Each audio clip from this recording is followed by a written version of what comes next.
Bismillahirrahmanirrahim. Assalamualaikum warahmatullahi wabarakatuh.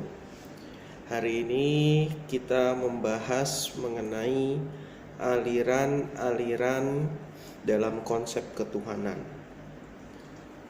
Di pertemuan sebelumnya kita telah membahas dan menyinggung bagaimana para filosof berbicara mengenai tentang sudut pandang mereka dari hasil pemikiran mengenai kosmologi,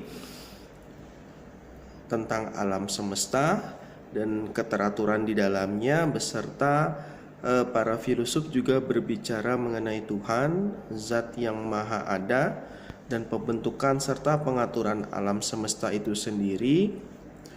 Karena para filosof sendiri memiliki sudut pandang dan cara berpikir yang berbeda-beda mengenai tentang Tuhan, definisi Tuhan, hubungan yang erat dengan alam semesta itu sendiri.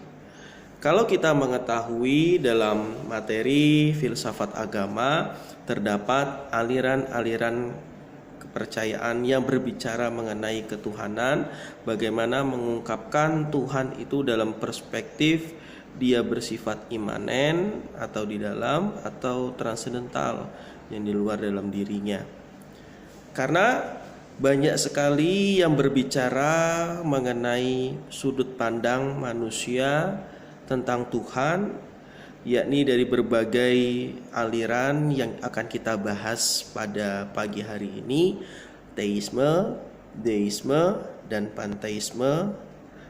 Ya, tentunya Anda harus mengerti tentang ketiga atau keempat aliran ini, karena pada dasarnya aliran ini sepakat ya tentang adanya Tuhan sebagai zat pencipta. Ya, kalau dalam filsafat Islam kemarin kita bahas itu creatio ex nihil, ya. Tuhan menciptakan dari hal yang tidak ada. Maka dalam catatan ini mereka berbeda sudut pandang mengenai aktivitas Tuhan, hubungan Tuhan dengan manusia, hubungan Tuhan dengan alam. Dan aliran ini berbeda dengan sudut pandang dari beberapa tokoh dan latar belakangnya.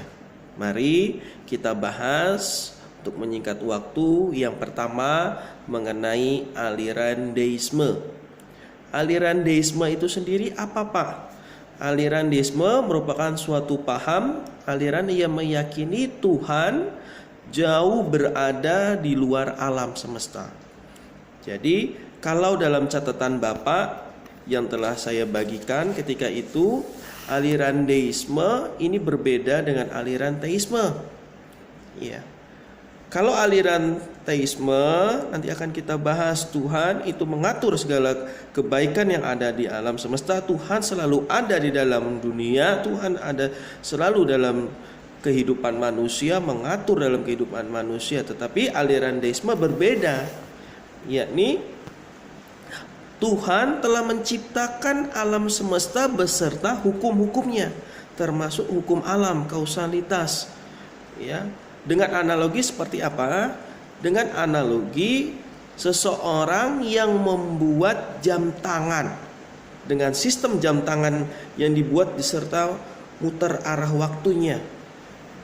Ya, dengan berarti Tuhan melihat dan mengontrol sistem kerja alam semesta dari jauh. Ya, hanya memperhatikan mekanismenya. Tuhan tidak campur tangan dalam proses pergerakan arah jarum jam. Ya.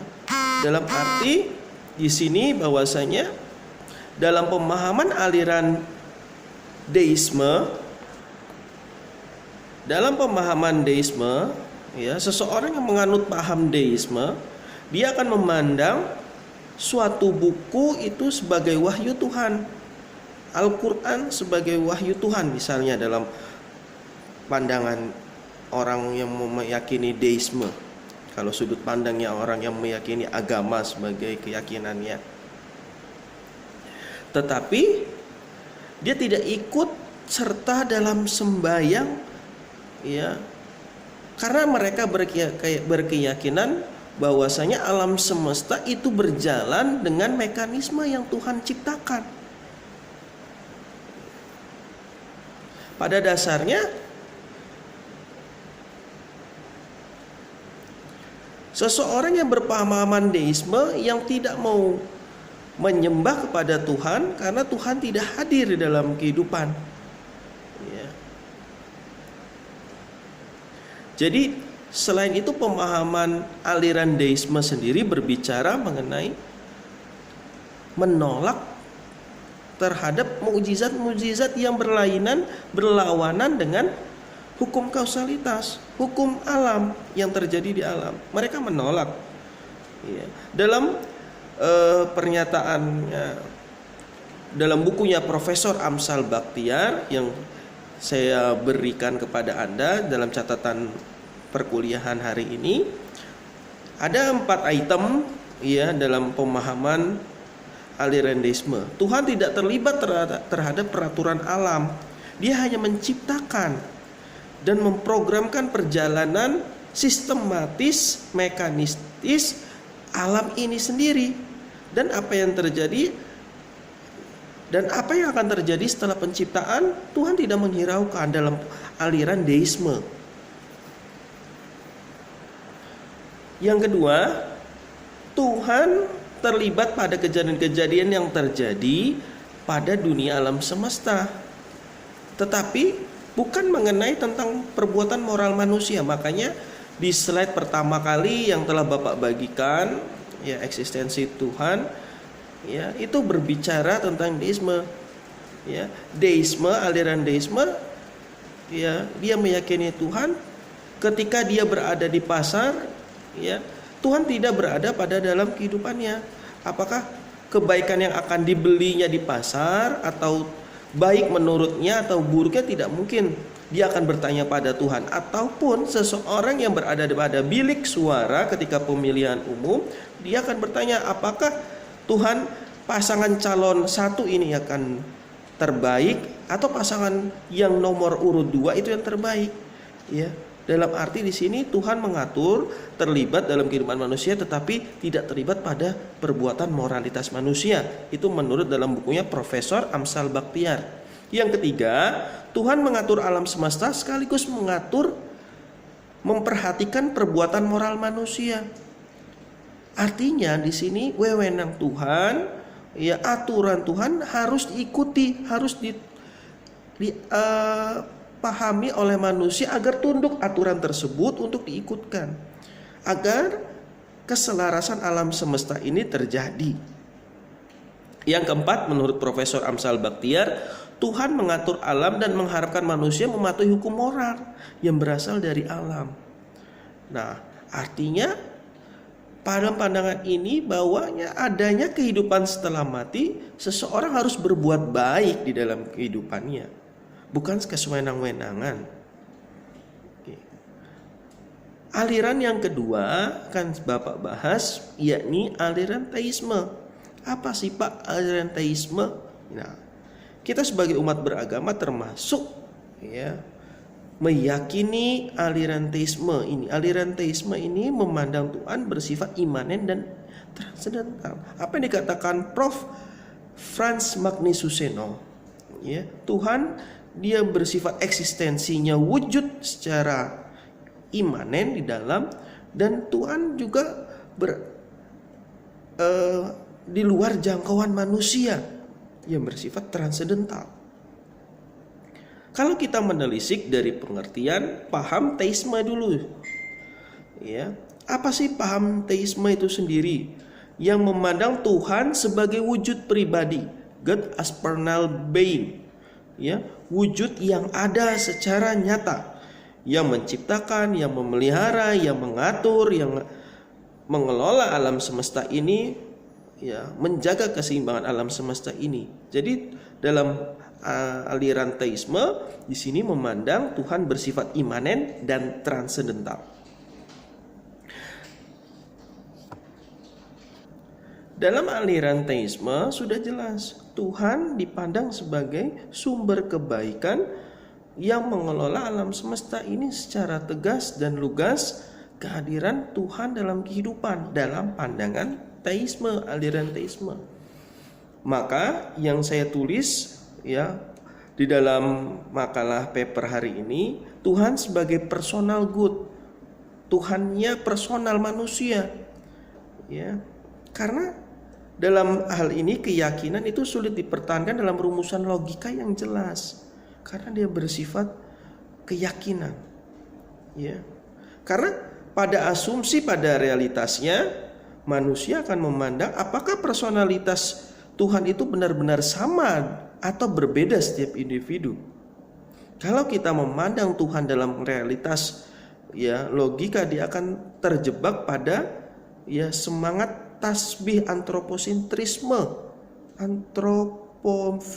ketuhanan, wujud adanya ketuhanan. Tetapi di sisi lain personalitas Tuhan itu beda sama sekali dengan makhluknya. Mukhalafatul lil hawadits dalam agama kita. Makanya di sini karakteristik dan atribut personalitas tidak dapat dipahami oleh manusia karena tidak memiliki padanan, reference, meaning. Ya. Makanya Thomas Aquinas, ya, seorang filosof mengatakan, ya, Tuhan bersifat equivoc dan univoc, ya, equivoc dan univoc. Univoc itu apa? Mengandaikan pemahaman bahwa antara atribut manusia dan Tuhan itu sama. Sedangkan equivoc itu adalah pemahaman yang menyatakan antara atribut Tuhan dan manusia itu berbeda sama sekali. Makanya dalam personality Tuhan, ya, dalam pemahamannya Thomas Aquinas, ya, dapat dipahami antara pola hubungan Tuhan dengan manusia, ya, itu antara hubungan sesembahan dengan hamba, ya, hubungan hamba dengan Tuhan sebagai penyembahnya, ya. Yang dimaksud tasbih adalah menyerupakan Tuhan dengan makhluknya, sama dengan makhluknya.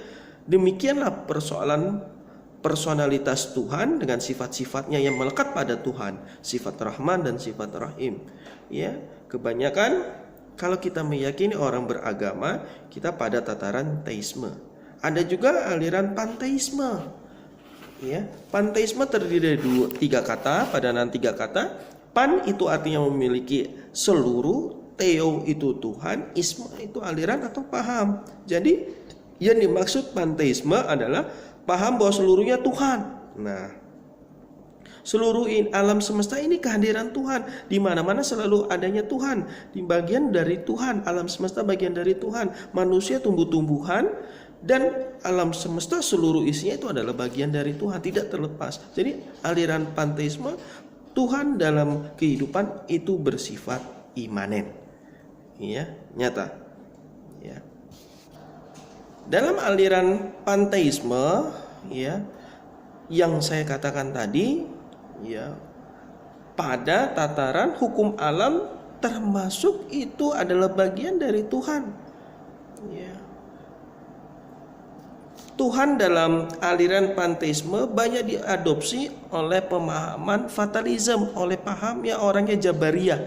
Khususnya kalau kita belajar mengenai teologi atau aliran-aliran kalam. Karena Tuhan berada di mana-mana. Tuhan nyata ada dalam di mana-mana. Tuhan berada di dalam semesta, ada di dalam matahari, wanita, hingga, ya, Tuhan dalam aliran ini meyakini corona itu adalah merupakan bagian dari Tuhan. Soal perbuatan baik buruk itu berasal dari Tuhan, ya, kecuali intensitas. Maka kalau kita membahas, ya, persamaan kedua Tuhan alternatif, sama-sama kita berpikir yang terkungkung, ya.